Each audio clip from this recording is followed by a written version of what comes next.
을 생각하지 마시고 우리 마음밭을 생각하세요. 마음밭. 하나님의 말씀을 내가 받았지만 그 말씀이 내 마음속에 묻혀지지를 못하고 자꾸 마음 밖에서 때로로 굴러 떨어지고 있는 거예요. 마음속으로 말씀이 들어오지를 못하고 자꾸 마음 밖에서 그게 뒹굴고 있어요. 그렇게 되면 누가 와서 뺏어가 버린다?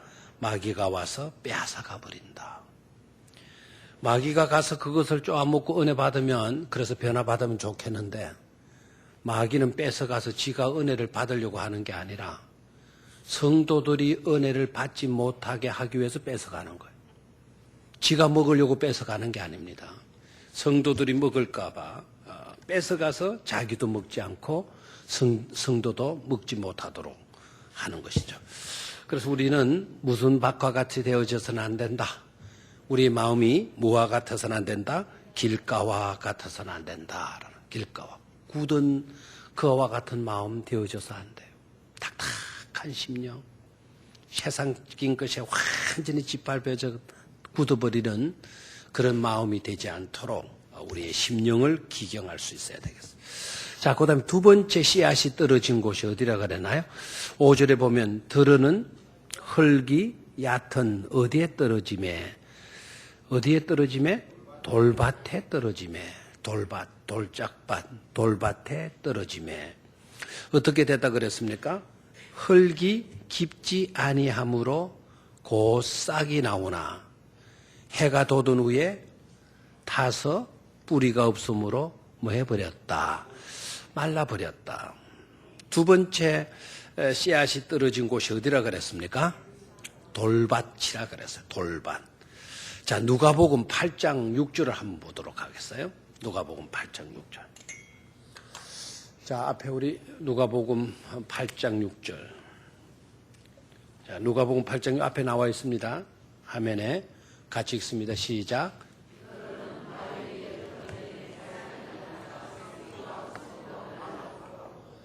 들은 어디에 떨어졌다 그랬나요? 바위. 아까 마태복음에서는 그 씨앗이 어디에 떨어졌다? 돌밭에 떨어졌다. 돌밭에 떨어졌다. 누가복음에서는 어디에 떨어졌다? 바위에 떨어졌다. 바위에 떨어졌다.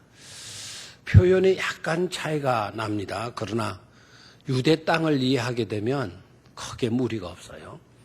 유대 땅은 대개 석회질로 되어져 있다 그래요. 석회질로 되어져 있기 때문에 겉으로는 흙이 약간 있다 하더라도 조그만 흙을 손으로 이렇게 썰어내게 되면 그 밑에 딱딱하게 굳어 있는 마치도 바위와 같은 그런 흙이 나온다라는 거죠.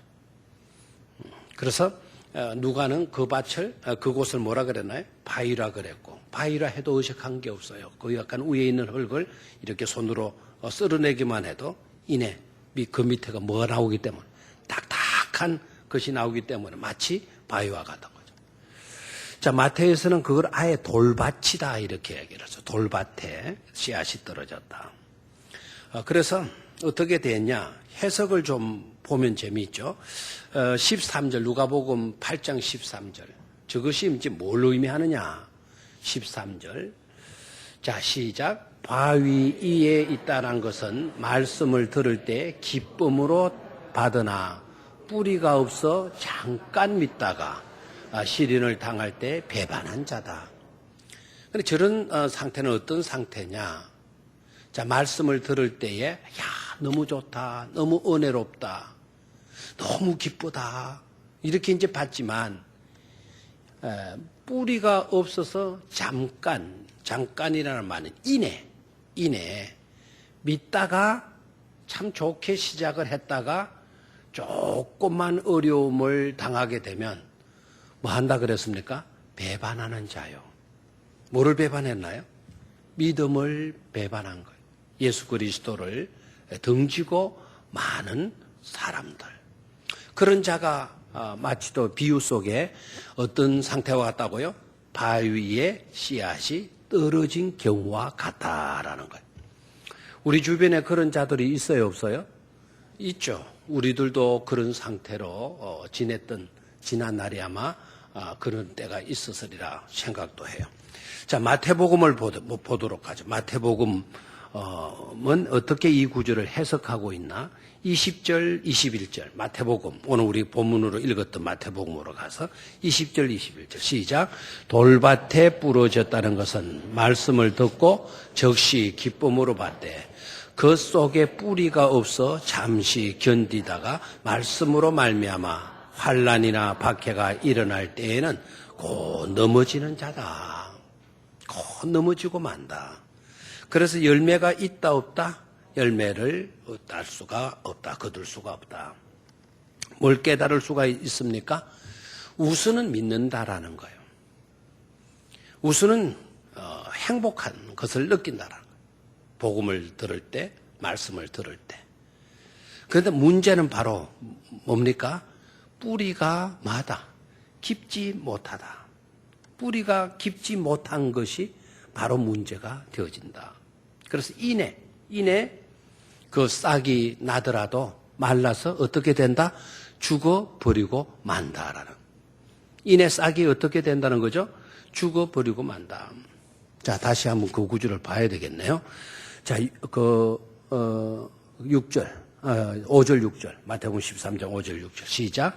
들으는 흙이 얕은 돌밭에 떨어짐에 흙이 깊지 아니하므로 곧 뭐가 나오나? 싹이 나오나 해가 돋은 후에 타서 뿌리가 없으므로 뭐 해버렸다? 말라버렸다. 뭐가 문제입니까? 씨앗이 지금 문제가 아니라 문제는 바로 뭐죠? 뿌리가 깊지 못하다라는 거예요. 해가 돋은 것이 문제입니까? 해가 돋은 것이 문제예요? 해가 돋지 않아도 이 싹은 오래 갈까요? 오래 가지 못할까요? 열매까지 맺을 수 있을까요? 열매까지 열매 맺는 것은 기대하기가 어렵게 될까요? 어느 게 될까요? 열매 맺는다라는 것은 기대하기가 어렵죠. 왜 그래요? 뿌리가 깊지 못해서 그렇다. 씨앗 문제되는 것도 아니다. 그 다음에 해가 돋은 것도 문제되는 게 아니다.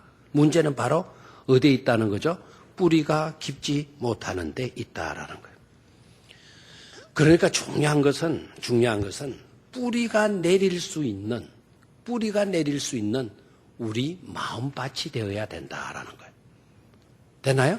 자, 우수는 받아들이는 그런 토양은 약간은 있어요. 그런 여유는 약간 있지만 그 씨앗이 싹이 나고 뿌리가 내려져야 되는데 뿌리를 내리지 못하는 그런 마음밭이 되어지면 우리의 삶은 허망하게 되어진다라는 거예요. 왜요? 열매가 없게 되어지니까.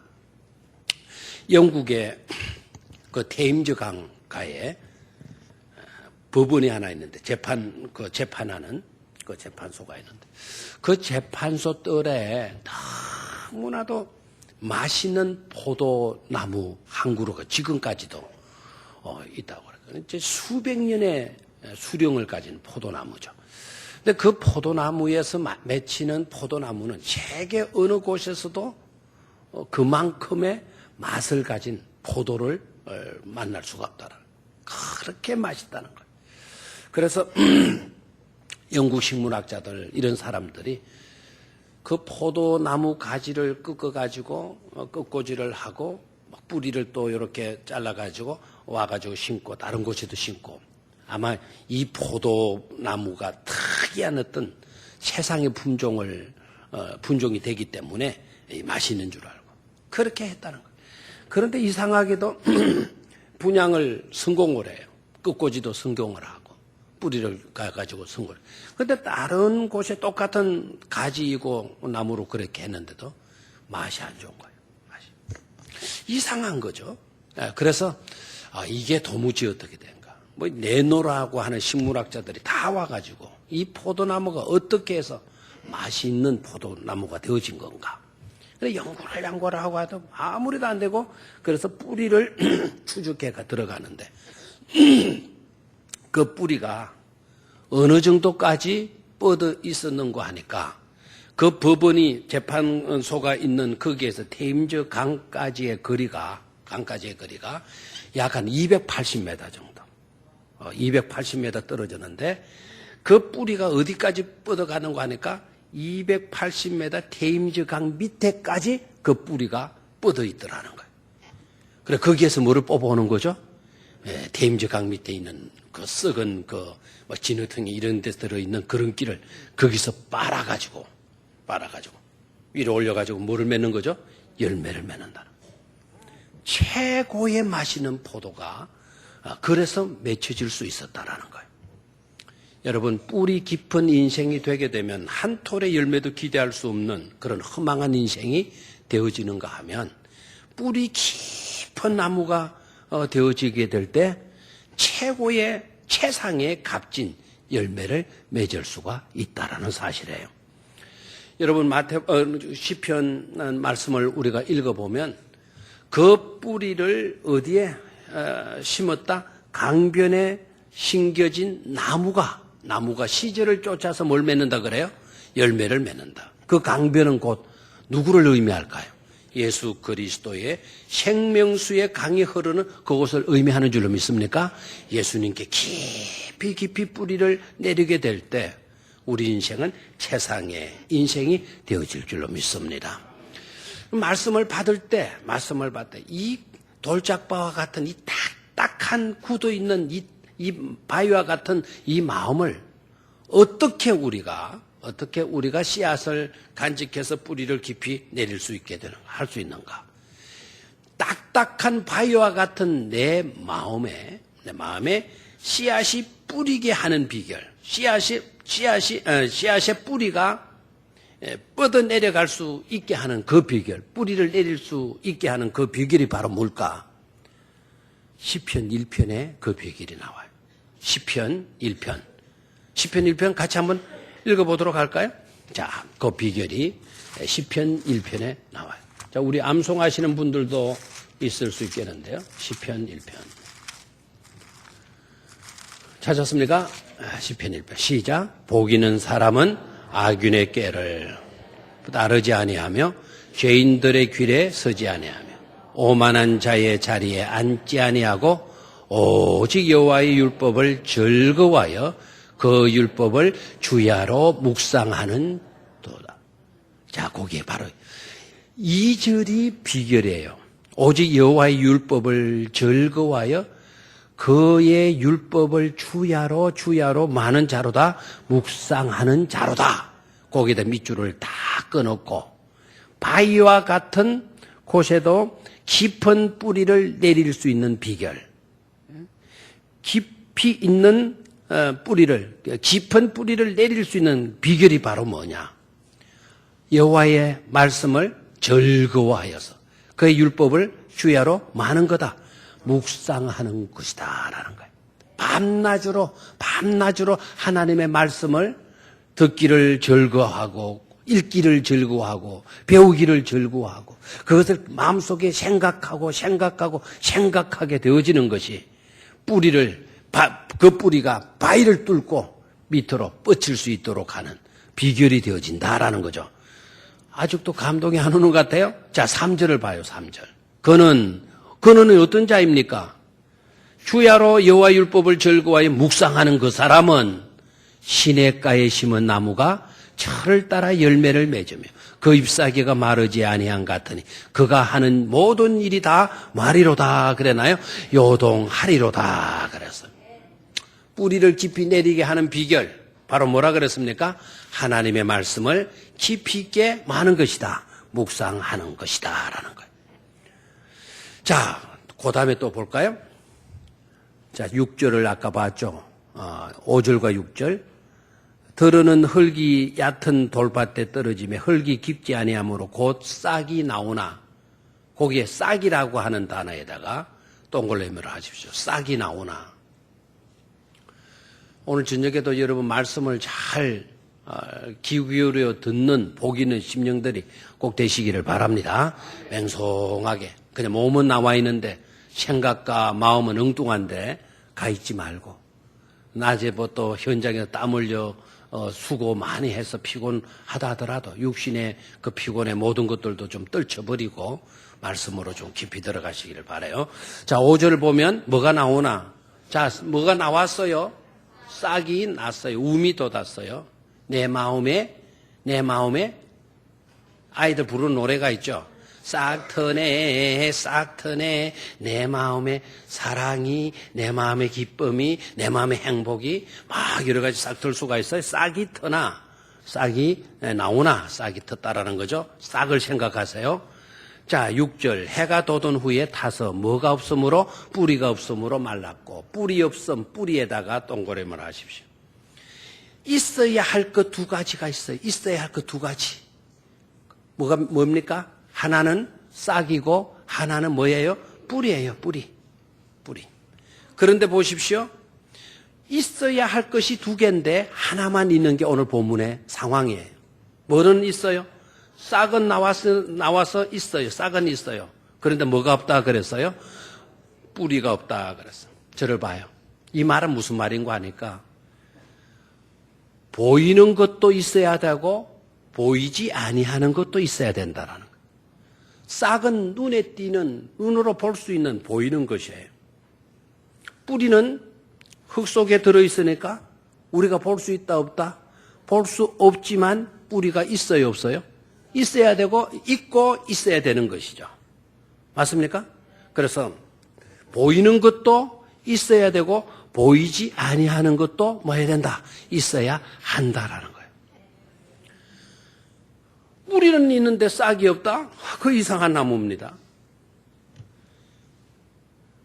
싹은 있는데 뿌리가 없다? 오늘 본문의 내용이에요. 그 싹은 오래 갈 수 있다? 오래 가지 못한다. 오래 가지 못한다. 그래서 두 가지가 겸존해야 돼요.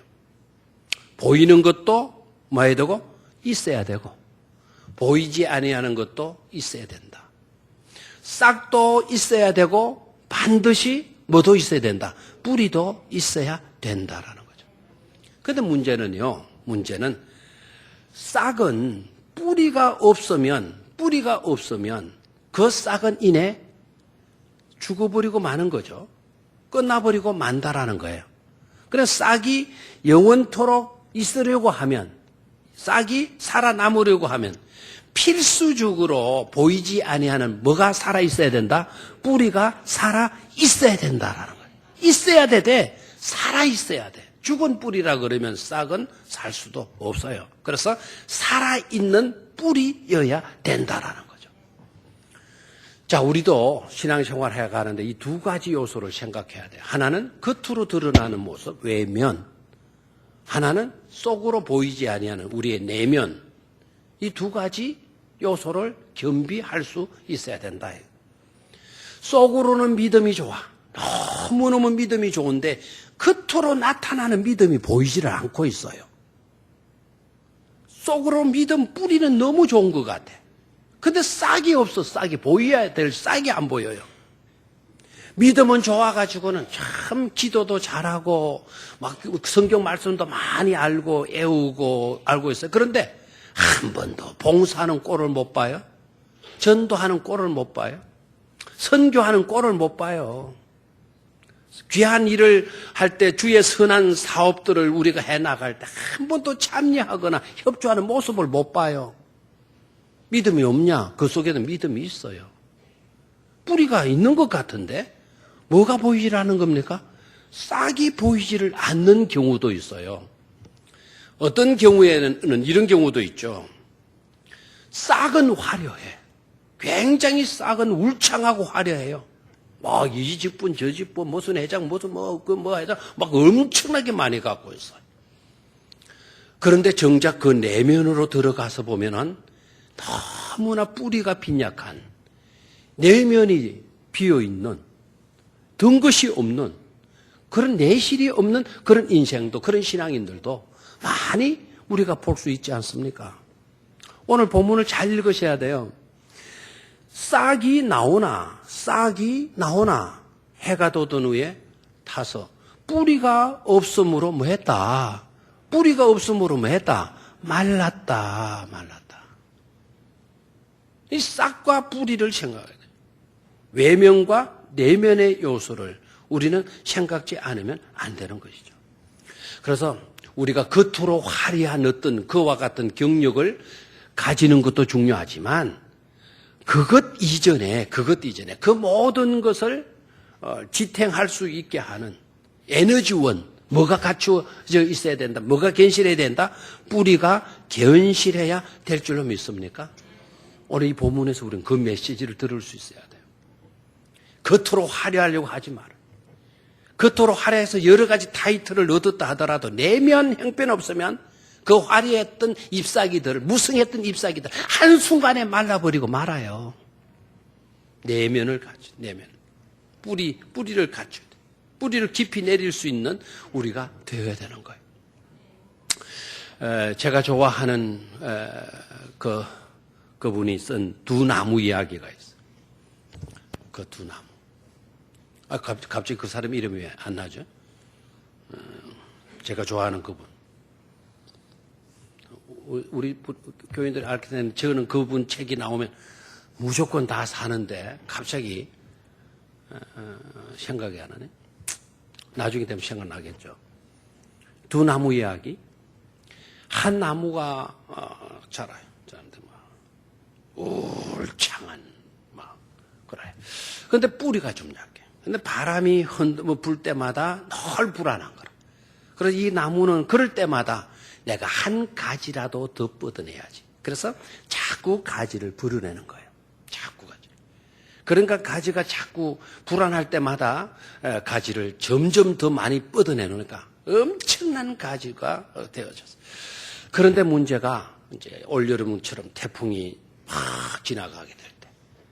근데 이 가지가 많다 보니까 이 나무가 흔들흔들하다가 결국 쓰러져 뿌리채 뽑혀서 날아갈 판에 되어져 버렸단 말이에요. 태풍이 샥 울을 때 결국 그 바람에 이 나무가 견디지 못하고 옆으로 딱 기울어졌는데 다행히도 딱 기울어진데 그 밑에 볼품없는 나무가 딱 지탱을 해주는 거예요.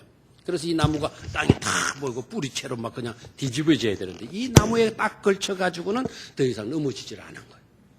그런데 이 나무가 이 울창한 가지를 많이 뻗어나왔던 이 나무가 이 나무를 보는 볼품은 없는데 이 나무는 든든한 거예요. 그렇게 바람이 몰아쳐도 이 나무는 끄떡도 안 하는 거예요. 그래서 이 나무가 고맙다. 네 생긴 거는 별론데, 네 생긴 거는 별론데, 너는 어떻게 이렇게 강하지? 어떻게 네가 이렇게 견딜 수가 있지? 이 태풍이 겁나지도 않니? 그래 이 나무가 하는 말. 나는 이 태풍이 겁나지 않아. 나는 어떤 것도 겁나지 않아. 그러니까 왜 어떻게 그렇게 강할 수가 있었니? 이 나무가 하는 말이 아주 충동적인, 아주 감동이 되는 말을 해요.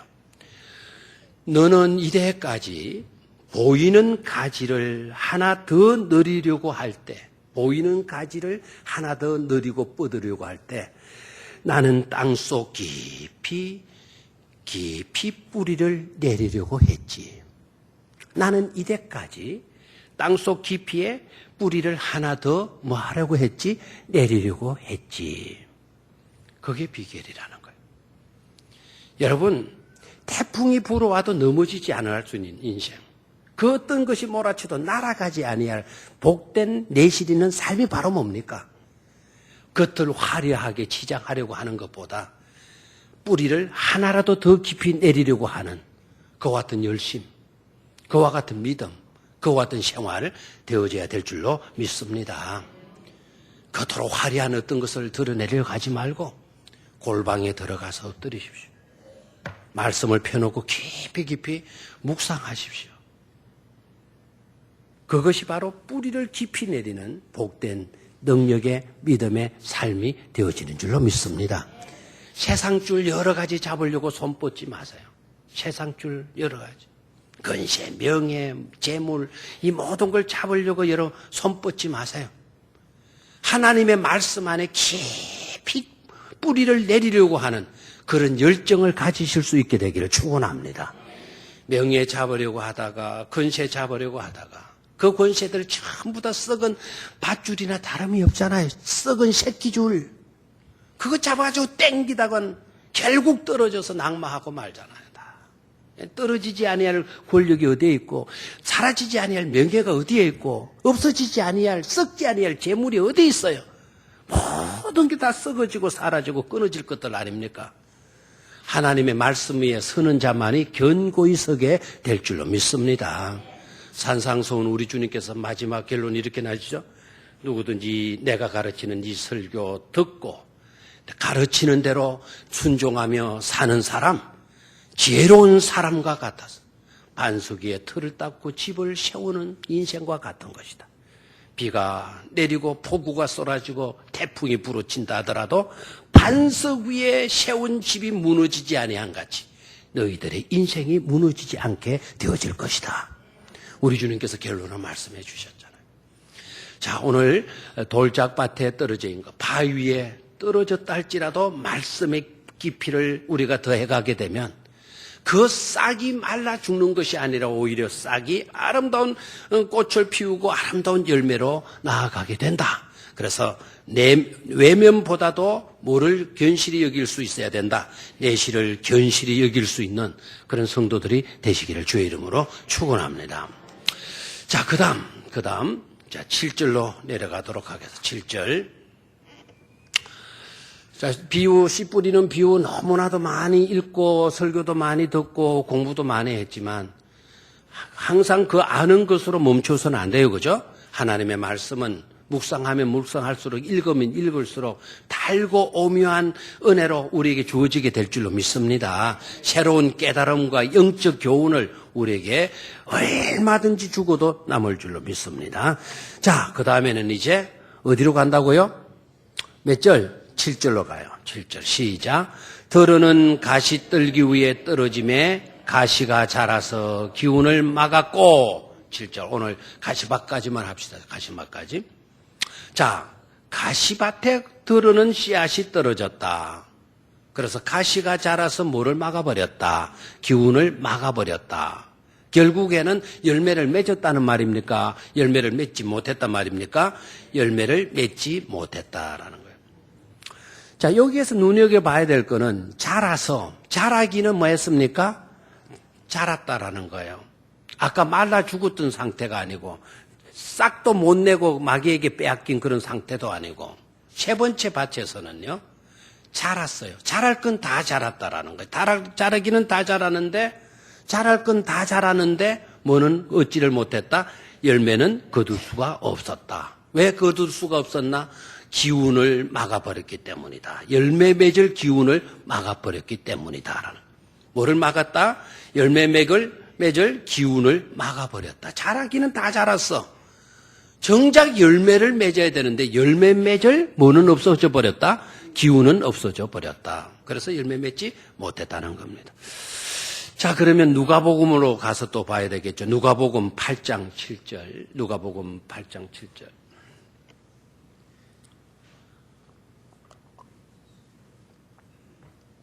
자, 시작.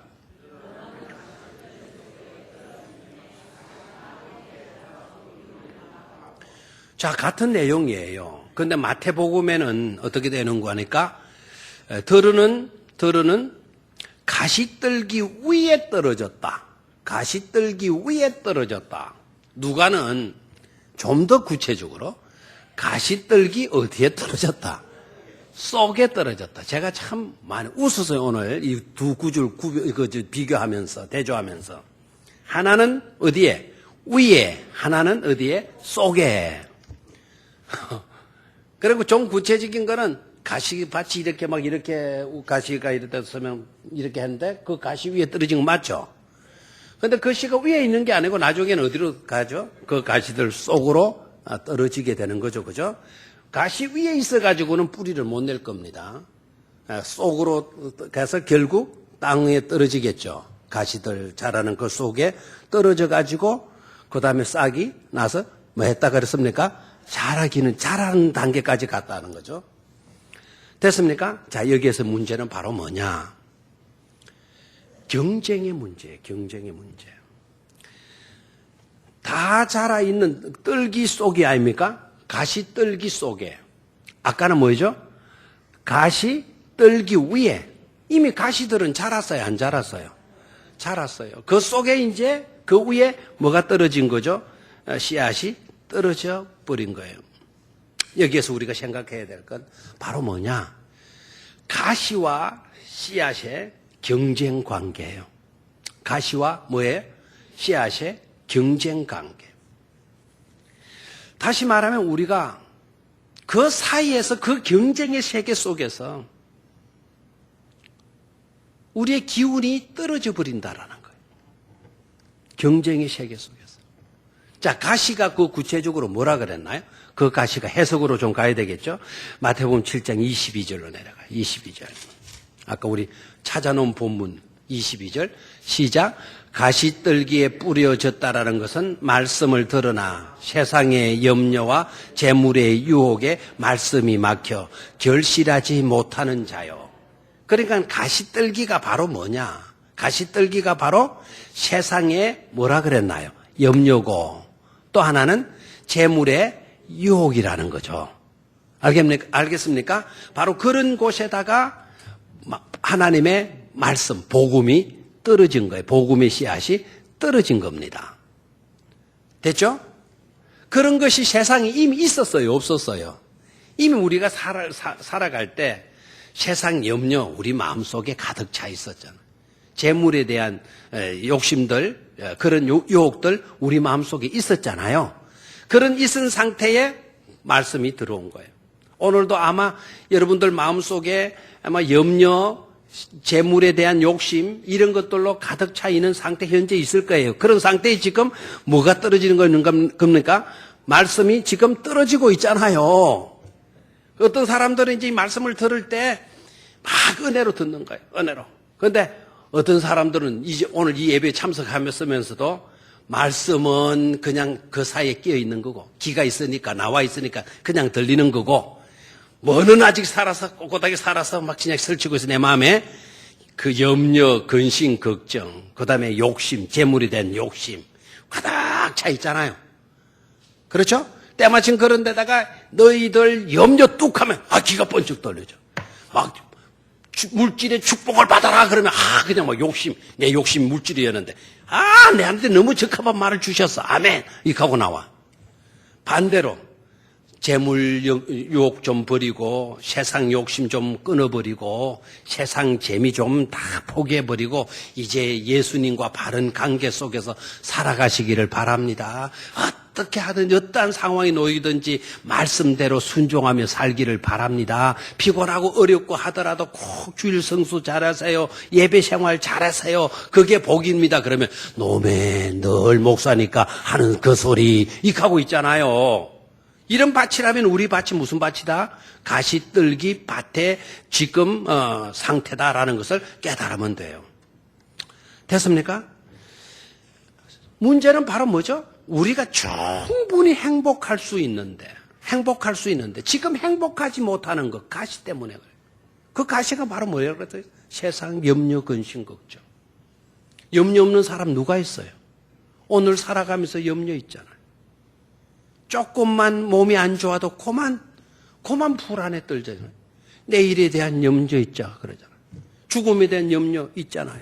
사업하시는 분들 오늘 잘 된다고 안심합니까? 내일 어떤 일이 일어날지 몰라. 사업에 위기가 닥칠는지 몰라. 늘 불안할 수밖에, 염려할 수밖에.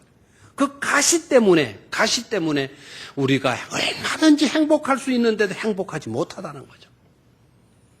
욕심 때문에, 재물에 대한 욕심. 이것 때문에. 여러분 지금 물어볼게요. 여러분 조금 가졌어요? 못 가졌어요? 여러분 잘 사나요? 못 사나요? 안 뺏어갈 거니까 좀 잘 사는 편입니까? 못 사는 편입니까? 잘 사는 편입니까? 제가 잘 산다고 하면은 여러분 수긍하겠어요? 여러분 오늘 오실 때 뭘 타고 왔나요? 뭐 타고 왔어요? 걸어서 왔나요? 좋습니다. 걸어서 왔으면 건강이 있어요. 차 타고 오신 분 한 손도 봐. 교회 버스 타고 오신 분, 자가용 타고 오신 분, 안 뺏어갈 거니까 손 드세요. 잘 살아요, 못 살아요, 여러분? 교회 버스를 타고 오셨다 하더라도 여러분, 옛날에 시골에서 버스 한 번 탈 수 있었나요? 추럭 한 번 타는 것도 영광이었죠. 리어커 한 번 타는 것만 해도 영광이었잖아요. 저도 어릴 때 시골에서 신장로 금방 타고 GMC 트럭, 나는 GMC가 뭔지도 몰랐어. GMC, 그 트럭 이름이 그 회사 이름이더만요. 제너럴 모터사, 그 GMC, 그 차 갈 때 우리 형님들도 몰랐을 거야. 그래 형님들한테 지혜 무시, 그 한 번 싹 지나가고 나면 거기에서 매연 나오잖아요. 그 매연 냄새가 좋아가지고 동네 아들 전부 다 나가는 거예요. 지혜 무시 간다고. 그 냄새 맡으러 가요. 그러다가는 또 용기를 더 내가지고는 뒤에 가서 매달리는 거예요. 그 뒤에. 그럼 운전수는 뒤에는 잘 안 보이잖아요. 매달려가지고 그거 한번 가는 거예요. 그래 한 10m, 15m 가면 그날 제일 멀리 간 친구는 그날 왕이라. 내가 오늘 제일 많이 탔다고. 제일 많이 탔다고. 그때 그 15m, 20m 타고 와도 왕같이 행복했어. 지금은 여러분이 성령차를 가지고 여러분이 굴리고 지금 다니고 있어. 이래도 못 살아요? 욕심은 끝이 없는 겁니다. 욕심은 끝이 없어요. 여러분 지금 아파트, 여러분이 지금 단독주택들 생각해봐요. 그 집이 오죽한 집입니까? 대굴 같은 집 아닙니까? 대굴 같은 집. 대굴은 누가 살아요? 임금이 살고 선비가 살잖아요. 그런 집에 우리가 지금 살고 있잖아요. 잘 살아요? 못 살아요? 잘 사는데 다들 잘 산다는 생각 가집니까? 어떤 생각 가져요? 나 못 살아. 뭐 나만 가지고 있는 쎄가리 빽가리가 차인데 남들하고 지금 비교하니까 난 부자다 생각 안 하는 거예요. 여러분 옆에 있는 사람들을 비교해. 어려울 때 자꾸 생각해요. 이스라엘 백성들이 자꾸 역사 교육을 왜 시켜요? 역사 교육. 왜 그 기질이도 못 살던 그 노예로 살던 그거를 왜 자꾸 짚어주려고 그래요? 지금 노예로 우리 조상들이 살았다 그러면 이번에 뭐 친일파도 아닌 그분 친일파로 몰아세고 결국 자진 사퇴하게 만들었대요. 나 어저께 오늘 굉장히 스트레스 받았어. 지난주 화내지 마라 설교했기 때문에 안 하려고 막 모든 애를 써서 오늘 살아있는지 몰라요. 그 설교 안 했다면 화내가지고 내가 쓰러졌으니 몰라요. 너무 화가 나요. 너무. 친일파 아니고 오히려 그분 조상이 애국자 돼요. 유공자 돼요. 항일 투쟁하신 분이 돼요. 그 손자를 갖다가 뭐 친일파 몰아가지고. 진짜 이러면 안 되죠. 너무 안타깝잖아요. 오늘 그 신문, 그분, 그 사태에서 제가 신문 읽어보니까 나를 필요로 해서 불러주신 분도 그분이시고, 나에게 이제 거두어 가실 분도 그분이시다. 내가 그걸 읽고 눈물도 핑 쏟았고, 그걸 읽으면서, 내가 욕기서를 읽고 있나 싶은 생각이 들어요. 욕기서 내용하고 똑같더라고요. 오늘 점심 먹을 때 내가 중앙일보를 본 것 같아요. 중앙일보의 그 내용이더라고요. 진실한 기독교인 아닙니까? 저는 왜 화가 난 줄 알아요? 그분 낙마시킨 거는 기독교인이기 때문에 낙마시킨 거예요. 기독교인이기 때문에 발탁했다면 기독교인이에요, 요사이는. 한번 보십시오. 발탁됐다면 기독교인. 이러다 보니까 저 그리스도의 세계에서는 기독교인이면 소름이 끼치는 거죠. 죽으라고 결사코 반대하는다. 청문회도 안 해놓고 왜 그냥 낙마해보도록 만들어요? 여론몰이 해가지고. 국회에서 그거 밝히라고 국회가 있는 건데 국회에서 안 밝히고 왜 국회 밝히기 전에 왜 사퇴를 시키려고 그래 압력을 가해야 돼요. 이게 민주주의가 아니죠. 걔는 열받으니까. 자, 무슨 이야기 때문에 그래 갔죠? 그 상대적인 그것 때문에. 충분히 우리가 말 수 있는데, 행복할 수 있는데, 뭐 때문에? 가시 때문에 우리가 마지 못한다. 행복하지 못하고 있다. 자, 두 번째 이 문제는요, 속도의 문제예요. 무슨 문제? 성장 속도의 문제예요. 자, 거기에 떨어지는 데다가 이 씨앗이 얼마나 불리하냐? 이미 가시는 씨앗보다 잘 자라요, 못 자라요? 정호 회장은 농사 지어보니까 잡초가 잘 자라요, 곡식이 잘 자라요? 물어보면 잔소리죠. 왜 이 씨앗이 가시밭에 떨어지는 게 문제냐? 이미 가시 덤불을 이루고 있어요. 거기다가 또 씨앗의 성장 속도보다 잡초의 성장 속도가 훨씬 강하단 말이에요. 그러니까 가시가 기운을 막을 수밖에 없어. 그런데 이 밭은 그런 가운데서도 씨앗이 자랐다라는 거예요, 자랐다. 그러나 결국 기운이 쇠하여가지고, 기운을 막혀가지고, 결국 먼 데까지는 못 갔다. 열매 맺는 데까지는 기운이 딸리고 말았다라는 거죠. 근데 성장 속도의 문제. 어느 것을 우선순위를 둘 거냐라는 거예요. 여러분 마음속에는 가시덤불 거기에다가 자꾸 우선순위를 둘 겁니까? 그는 가만히 놔둬도 막 솟구치고 자라는 데다가 가시덤불 밭을 저쪽에 있는 밭이라 생각하지 마세요. 바로 우리의 뭐라고요? 마음밭이에요. 내 마음의 가시적인 요소에다가 그런 데다 잘 자라는 가만히 두도 쑥쑥 크는 거기에다가 우선순위를 자꾸 두고 있단 말이에요. 세상적인 일에다가 재물의 욕심에다가 자꾸 관심을 거기에 두고 있다 이 말이에요. 그런 관심에서 관심 뚝 해버리고 이제는 그 속에 떨어져 있는 이 가시덤불과 같은 이 속에 떨어져 있는 그 씨앗에다가 관심을 몰입하라 이 말입니다. 거기에 집중적으로 관심을 기울여 주라 이 말입니다. 아멘입니까? 그렇게 될 때 우리는 씨앗 열매를 맺을 수가 있는 거예요. 시간이 없기 때문에 레오나르도 다빈치 그림 하나 보고 그리고 제가 좋아하는 이상건 박사님 이야기 하나 하고 맺고 다음 계속하면 되니까 그죠? 이제 아직 옥토밭도 남아 있으니까 다음 시간에 결론적으로 하죠. 자, 저 레오나르도 다빈치 이태리의 세계적인 화가이잖아요. 세 그룹. 예수님의 제자가 총 몇 그룹이죠? 몇 사람이죠? 12사람. 그래서 예수님 오른쪽에 6명, 왼쪽에 6명 두 대, 세 사람씩 다 묶어놔죠. 기하학적으로, 해화학적으로 모든 것이 탁월한 과학자이기도 하잖아요. 레오나르도 다빈치가. 근데 저 그림을 원래 처음에 그렸을 때 저 그림 한쪽은 폈고 한쪽에는 없고 이렇게 했는데 저 그림은 원래는 이렇게 예수님이 잔을 들고 있는 한 손은 탁자 위에 한 손은 잔을 들고 있는 그림이었어요. 처음의 그림은 아주 이태리의 대부호가 레오나르도 다빈치 신앙인이 이분은 굉장한 신앙인이면서도 엄청난 부자, 대부호인 기독교인이 레오나르도 다빈치를 찾아가 가지고는 예수님의 최후의 만찬 그림, 난 그게 너무 감동적이야. 그래서 그 그림을 그려주게나.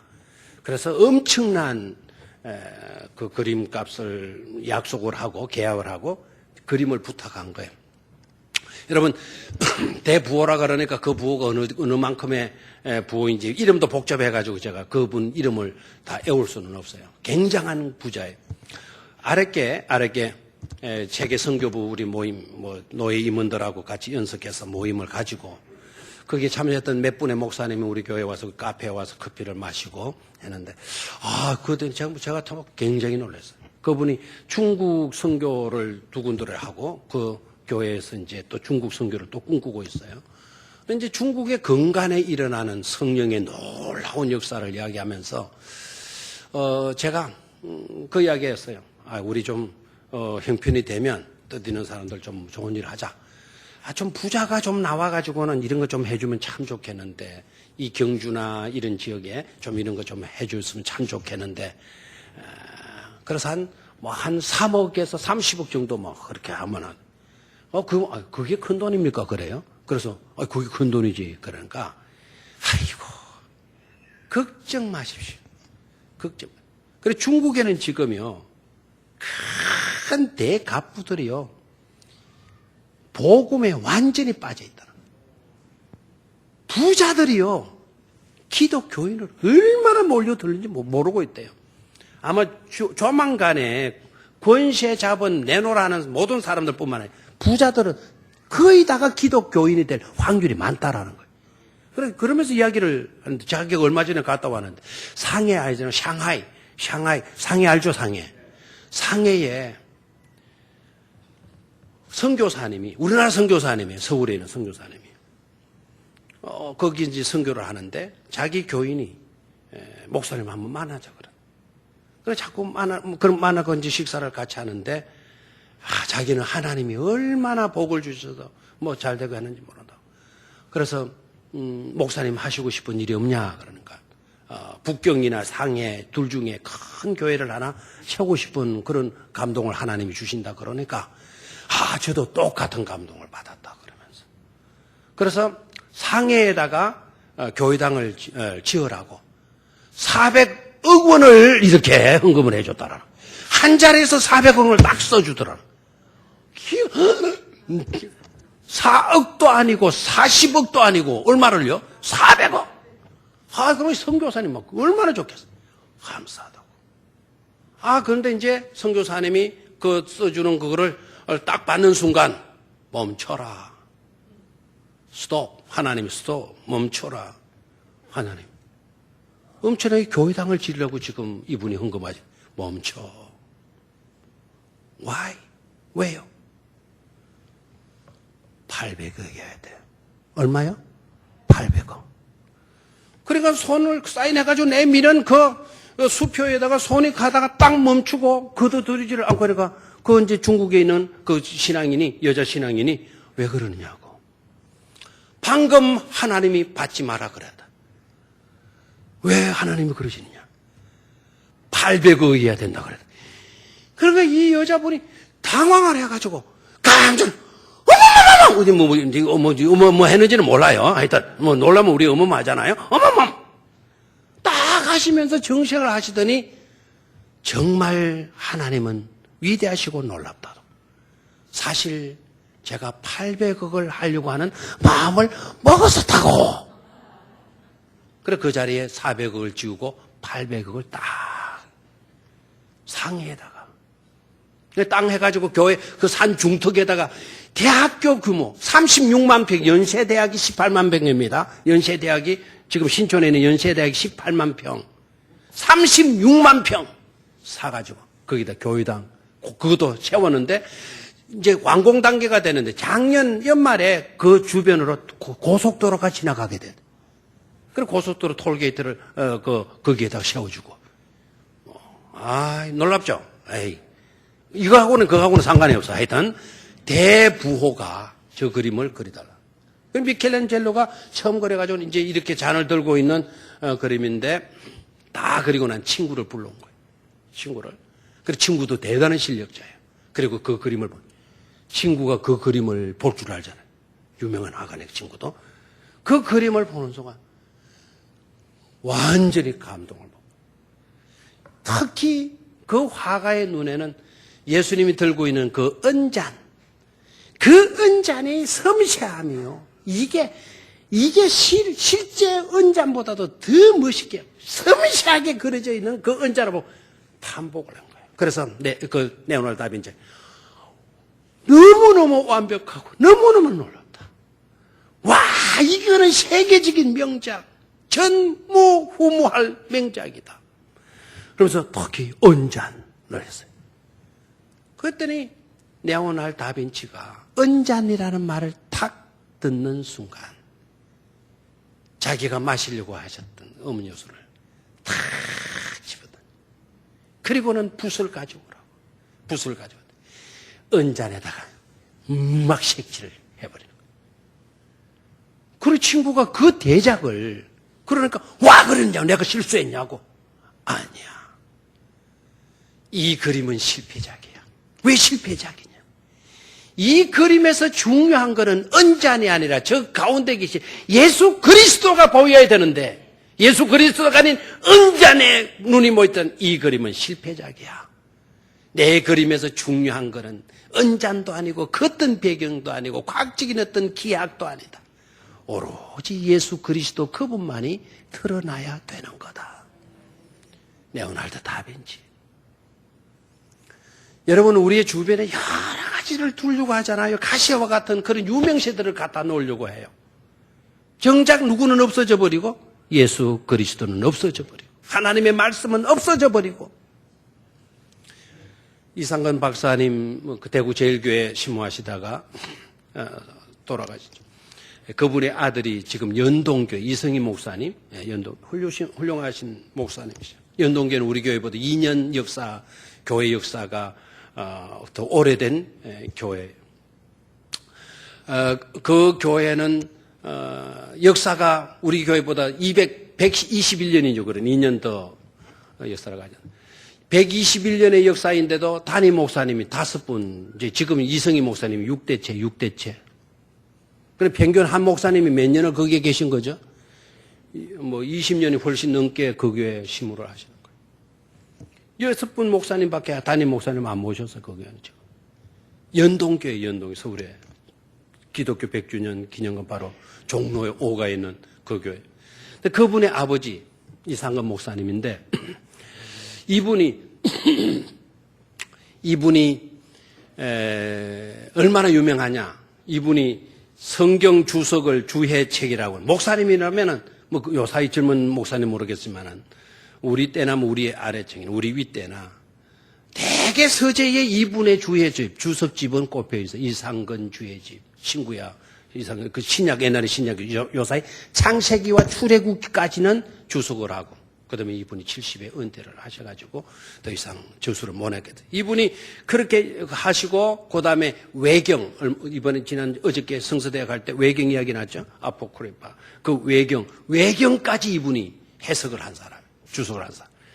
세계적으로 이런 학자, 신학자가, 성사학자가 두 분도 안 돼요. 그만큼 우리 한국의 유명한 초교파적으로 합동측이나 성결교회는 이분의 주석은 다 갖고 있어요. 이상근 목사님의 주석. 저는 신학교 입학할 때 이분이 저한테, 그분 늘 고맙게 생기는 거는 제가 입학할 때 그분이 학교 배지를 제게 가슴에 다 꼽아 주셨어요. 아무나에게 꼽아주는 거겠어요? 오직 한 사람에게, 입학한 사람에게 탁 꼽아줄 때 그 한 사람이 정말 하나님의 은혜로 제가 된 거예요. 그 말을 뭐 구체적으로 안 해도 되겠죠. 그래서 입학 시험이 좀 잘 쳤다, 뭐 이것 때문에 그렇게 해줬다 그래요. 그래서 두고 그거를 하고, 그걸 이제 했는데, 그분 아들이 몇 년 전에 우리 교회 오셨거든요. 그거 할 때 그 이야기 했더니, 아버지가 그때 사진 그거 찍어 놓은 거 있던데, 맞군요. 그때는 굉장히 애비는데 이렇게 살이 찌느냐고, 그 이승희 목사님 나한테 그런 이야기도 했어요. 근데 이제 그 목사님이 초등학교 2학년 때, 10살 때라 그러나, 그때 발이 아팠다. 뒤꿈치가 아파가지고. 그때 당시 온 병원을 다 다녀봐도 그때 당시는 이유를 몰랐다는 거예요. 이유를. 그래가지고는 학교도 못 가고 약 3년 동안 집안에 처박혀 있는 거예요. 발이 아파서 걸을 수가 없어요. 그래서 집안에 있으면서 이 아이가 뭘 하겠어요? 뭐 지금은 오락이 있나 컴퓨터가 있나. 그래서 집안에 있으면서 10살 된 그때 성경을 그때부터 그렇게 읽었다는 거예요. 3년 동안 발이 아파가지고 나가다니지 뭐 집안에 있어 성경을 10살 된 그 성경을, 그 성경을 읽다 10살 때 그 성경을 3년 동안 읽어서 12살 때까지입니까? 그렇게 읽고 성경 완전히 빠져버리게 된 거예요.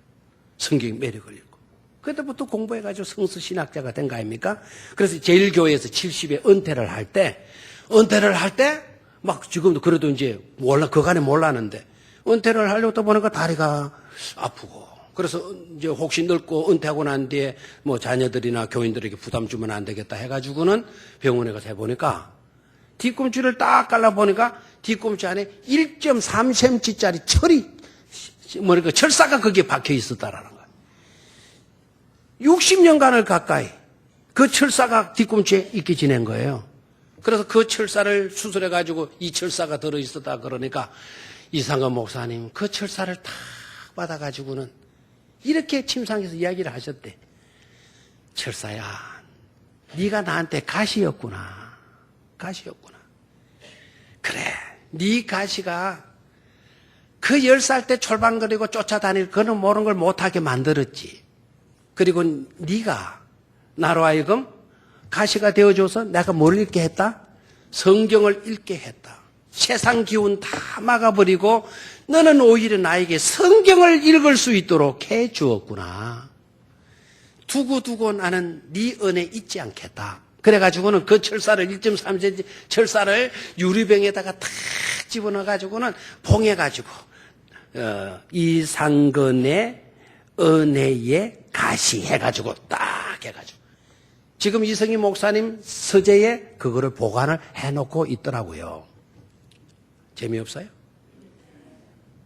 은혜의 가시. 어떤 사람은 가시가 기운을 막아가지고 열매를 못 맺게 하지만 어떤 얘기에서 오히려 가시가 세상의 기운을 싹 막아주어서 하나님의 말씀에 몰입할 수 있도록, 말씀을 사모하고 말씀을 읽고 말씀 속으로 들어갈 수 있도록 만드는 은혜의 수단이 되어지기도 하다 이 말입니다. 여러분 세상적인 가시로 인하여서 여러분 성령과 말씀의 기운이 막혀지는 역사가 없게 되기를 주의 이름으로 축원합니다. 오히려 세상적인 가시로 인하여서 세상 것들이 기운이 막혀지고 말씀으로 오히려 깊이 나아가는 그런 성도들이 되실 때 우리는 30배, 60배, 100배의 열매를 기대하게 될 줄로 믿습니다. 그런 축복된 성도들이 되시기를 주의